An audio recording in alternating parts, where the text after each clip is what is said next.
In this procedure, we're going to show you how to remove your brake pad assembly on your Lemond Revmaster. To begin, you'll need a 10mm wrench and a 4mm hex wrench. You can see we've kind of ground ours down a little bit to ease in getting it in there.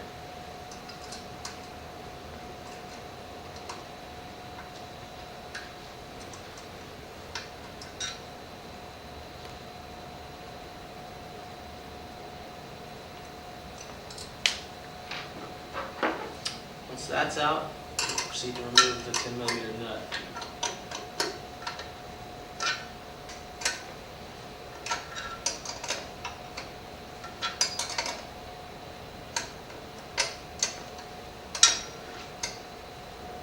As you can see, the tension that's put on this nut makes it a little difficult to remove. You can take something that's plastic that won't scratch your frame and kind of wedge in there to kind of hold down and relieve some of the pressure off of that nut.